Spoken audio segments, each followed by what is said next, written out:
जब मैं गुजरात में नया नया मुख्यमंत्री बना तो मैं बाबू हैदराबाद में बैठ कर के किस किस प्रकार के इनिशिएटिव ले रहे हैं उसका बड़ा बारीकी से अध्ययन करता था और मैं उसमें से बहुत कुछ सीखता था और उसे आज मुझे लागू करने का अवसर मिला है, मैं लागू कर रहा हूं। ఇప్పుడు చంద్రబాబు గారు మీ అందరి ముందు నాకు టెక్నాలజీ నాతో మొదలైందన్నట్టుగా ప్రశంసిస్తున్నారు. కానీ నేను మీ అందరికీ కూడా ఒక రహస్యం చెప్తాను. నేను సరికొత్తగా ముఖ్యమంత్రి అయినటువంటి రోజుల్లో గుజరాత్లో ఉన్నప్పుడు అప్పుడు చంద్రబాబు నాయుడు గారు ఆంధ్రప్రదేశ్లో హైదరాబాద్లో ఐటీని ఏ రకంగా డెవలప్ చేస్తున్నారో నేను క్లోజ్గా అబ్జర్వ్ చేసి అధికారులను కూడా పెట్టి అబ్జర్వ్ చేయించి ఆ రోజు నేను చాలా దగ్గరగా తెలుసుకున్నటువంటి విషయాలు మళ్ళీ తిరిగి ఈ రోజు ఆంధ్రప్రదేశ్కి వచ్చి మళ్ళీ మీ అందరి ముందు ఈ రోజు నేను చేయగలుగుతున్నానన్నది తెలియజేస్తున్నాను. और मैं अपने अनुभव से कहता हूं, फ्यूचर टेक्नोलॉजी हो, बहुत बड़े स्केल पर काम करना हो और जल्दी से इसे जमीन पर उतारना हो तो वो काम चंद्रबाबू उत्तम से उत्तम तरीके से कर सकते हैं. అలాగే నా అనుభవంతో చెప్తున్నాను, పెద్ద స్కేల్లో ప్రాజెక్టులు చేయాలన్నా తొందరగా అవి పూర్తి చేయాలన్నా మంచి క్వాలిటీతో అవన్నీ కూడా పూర్తి చేయాలన్నా దేశంలో చంద్రబాబు నాయుడు గారి కంటే దాంట్లో మిన్న మరెవ్వరూ కూడా లేరు అనేది ఈ సభాముఖంగా తెలియజేస్తున్నాను.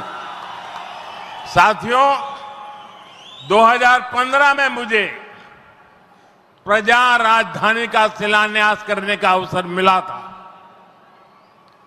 बीते सालों में केंद्र सरकार ने हर प्रकार से अमरावती के लिए मदद दी है.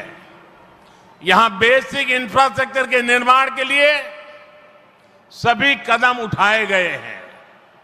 अब चंद्रबाबू गारू के नेतृत्व में राज्य सरकार बनने के बाद सारे ग्रह जो लगे थे अब हट गए हैं.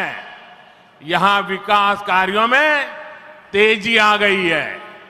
हाई कोर्ट, विधानसभा, सेक्रेटेरिएट, राजभवन, ऐसी कई जरूरी बिल्डिंग बनाने के कामों को भी प्राथमिकता दी जा रही है. మిత్రులారా, 2015లో ప్రజల రాజధానిగా అమరావతికి నేను శంకుస్థాపన చేశాను. గత 10 ఏళ్లలో కేంద్ర ప్రభుత్వం అమరావతికి అన్ని రకాలుగా మద్దతుగా నిలిచింది. ఇక్కడ మౌలిక వసతుల నిర్మాణానికి అవసరమైన ప్రతి అడుగు కూడా వేసింది. ఇప్పుడు చంద్రబాబు నాయుడు గారి నాయకత్వంలో ప్రభుత్వం ఏర్పడిన తర్వాత అభివృద్ధి మరింత వేగంతో ముందుకు వెళ్తుంది.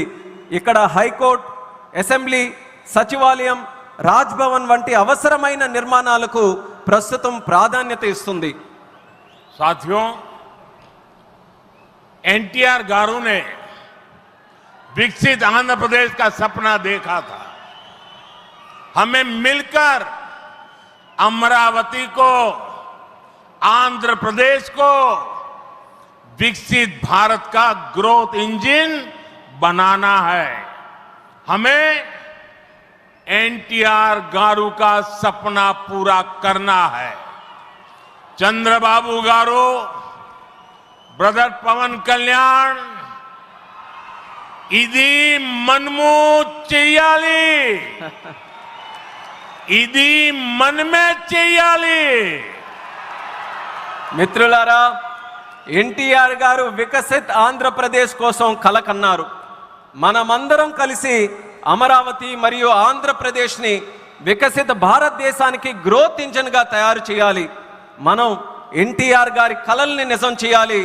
నారా చంద్రబాబు నాయుడు గారు అలాగే సోదరులు పవన్ కళ్యాణ్ గారు ఇది మనం చేయాలి, ఇది మనమే చేయాలి. साथियों, बीते 10 सालों में भारत ने देश में फिजिकल, डिजिटल और सोशल इंफ्रास्ट्रक्चर पर विशेष बल दिया है. भारत आज दुनिया के उन देशों में शामिल है जहां का इंफ्रास्ट्रक्चर तेज गति से आधुनिक हो रहा है. इसका फायदा आंध्र प्रदेश को भी मिल रहा है.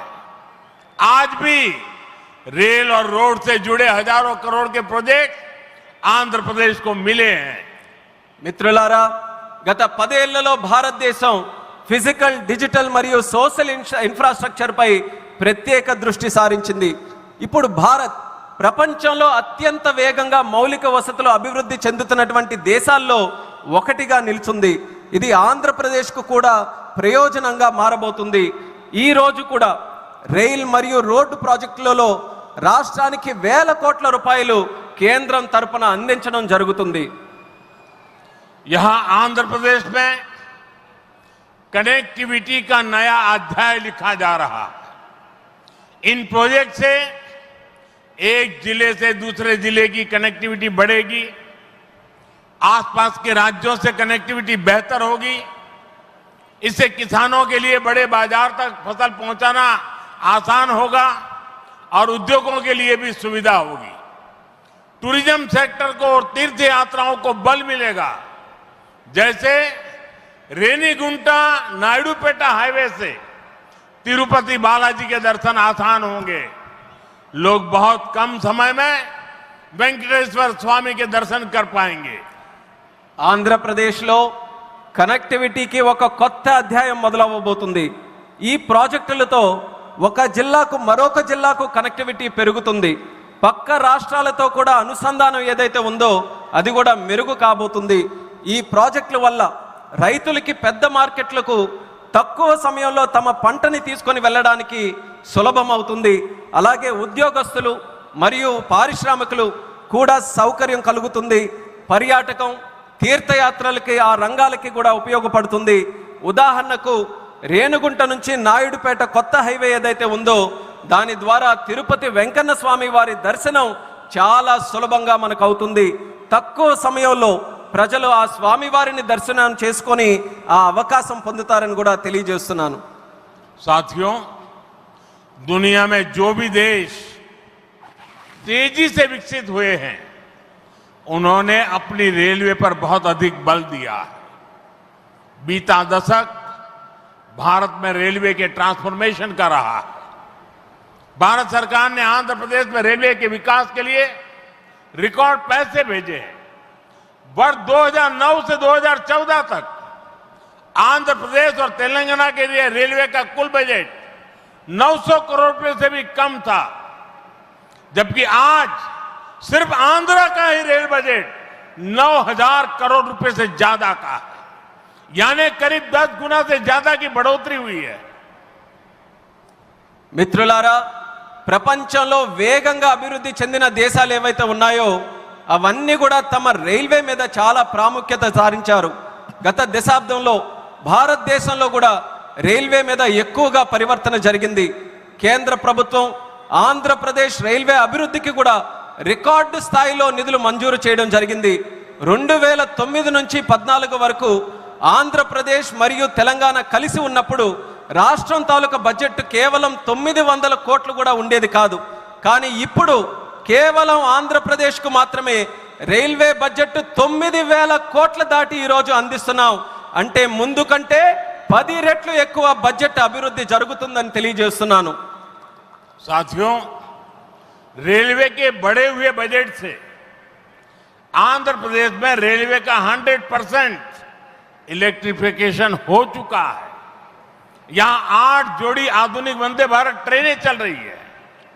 साथ ही आधुनिक सुविधाओं वाली अमृत भारत ट्रेन भी आंध्र प्रदेश से होकर गुजरती है। बीते 10 साल में आंध्र प्रदेश में 750 से अधिक